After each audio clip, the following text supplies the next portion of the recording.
filed a motion for protective order. The documents that have been requested by Figure 5 relate to documents filed by Mississippi Power Company in this proceeding before the Public Service Commission regarding the Kemper County plan. And the reason why we are here with our motion for protective order is because each and every one of the documents requested contains confidential, proprietary, financial information in it, or is considered a trade secret. Things that are expressly protected by the Mississippi Public Records Act. Your Honor, we filed our motion on August the 6th. This court entered a temporary protective order on August the 7th.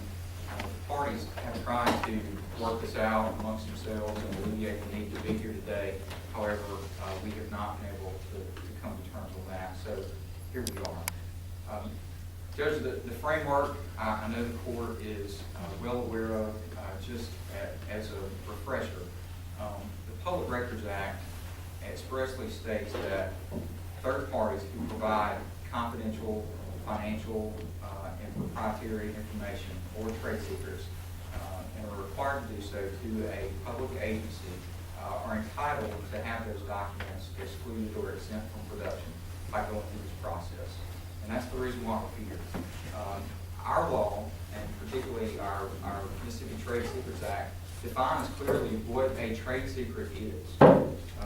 In this act, the Trade Secrets Act, it says that a trade secret is any information, and it goes on to say formulas, assumptions, things of that nature, that derives independent economic value, actual or potential, from not being generally known to and not being readily ascertainable by proper means by other persons who could obtain economic value from the disclosure or use of that information, and the information is subject to efforts that are reasonable under the circumstances to maintain its secrecy.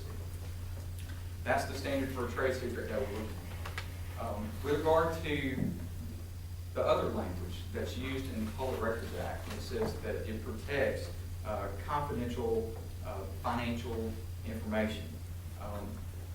That is something that is not defined so much by statute, but our courts have done a good job of that in recent years. The Court of Appeals in the last few years issued an opinion in the Caldwell and Gregory case. And in that case specifically, what the Court of Appeals says is private parties may be in possession of the information regarding their financial status and business practices that they would legitimately consider confidential, even though the information might not meet the strict test of being a trade secret. And they went on to say that this category of protection that the legislature has provided is much broader than the definition of a trade secret. In this specific case, Your Honor, and this was cited in our brief, the Caldwell case, it dealt with a losing bidder asking for a successful bidder's proposal in a packet. This was for coin laundry services on the campus of USC. Yeah. Your Honor, more importantly, is a case referenced in our brief, South Central Bell Telephone Company case.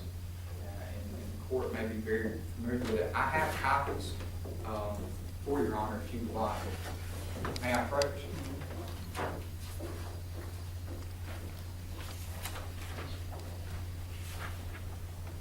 This is the second case on here. Your Honor, in the South Central Bell case, what was at issue was a newspaper asking for certain information filed by South Central Bell in a rate case. And in looking at the documents that were claimed to be confidential by South Central Bell, this court made some very telling conclusions that relate specifically to the issue at hand. In particular, the court concluded that the documents claimed to be confidential by South Central Bell related to cost, market analysis, and market projections. And the court also noted that for these particular documents and studies that were performed, that South Central Bell had incurred several $100,000 in creating those documents. The court specifically said competitors do not normally yield up to each other's studies and information of that value, This would place the party who completed the study at a distinct cost disadvantage vis-a-vis the competitor that received the information without charge. In this particular case, the court also addressed that anyone requested information of a confidential nature when it comes to this is considered to be along the lines of a competitor, because once the information is disclosed to the public, it's disclosed to everyone. The court also said in this case many of the documents reflect South Central Bell's cost of those goods or services. The fact that the price is public and regulated does not make the cost data any less sensitive or confidential. And Your Honor, the court goes on and on here in each category to find that the documents for cost, market analysis, and market projections were all protected as being confidential, commercial, financial information, or constituting trade secrets. Now, Your Honor, specifically to the facts of this case,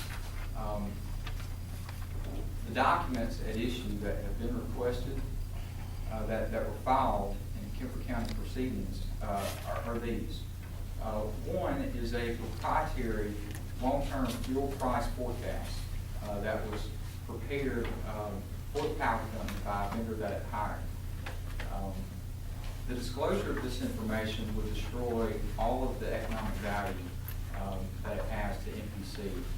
There were key variables for this study that were given by the power company for it to be done. And Your Honor, I can simply say this study was prepared and used by the power company and on a larger scale by Southern Company and its affiliates. Southern Company is the second largest fuel producer in the country. And if fuel suppliers had the methodology and assumptions that are contained in this report, what they could do is to determine, more likely determine, what Mississippi Power's projections of fuel costs are going to be and artificially increase the cost because of that in dealing with the power company. It would remove a competitive advantage that we have by the methodologies and assumptions that we use in making those calculations and forecasts. Your Honor, also what's being asked for is a proprietary technical performance data report that relates to different electric generation technologies. And what this does is predict the cost of different generation technologies going forward in the future. If given out, the competitors of the power company would have information that would enable them to underbid the power company in the wholesale market. While we certainly, provide retail services, we also sell wholesale electricity, and providing this information to the public would remove that competitive advantage that we have that is shown in our assumptions and our methodology in this report. Your Honor, when we initially filed our motion for a protective order, we advised the court that we would provide documents for in-camera review on request. I have those for the court to review and consider. May I approach, Your Honor? If these were to be revealed, it would disclose certain generation cost projections that could impair and likely would impair cost effectiveness and purchasing power of the power company going forward. The disclosure would allow third parties and competitors also to benefit from information that MPC paid for heavily and acquired on its own. It's borne the expense of getting this information. The documents have not been publicly available. Your Honor, in the PSC proceeding, they were filed confidentially. All of the parties agreed to that, including those that have staunchly opposed the Kemper County plant and proceedings from the beginning.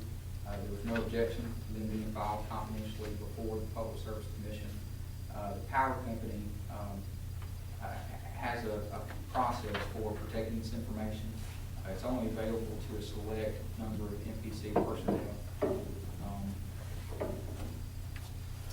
Real harm in this case, Your Honor, if these documents were disclosed, would be to power company's customers. If the power company were to lose competitive advantage based on its methodology and assumptions, it would be the customers that would end up having to pay more at the end.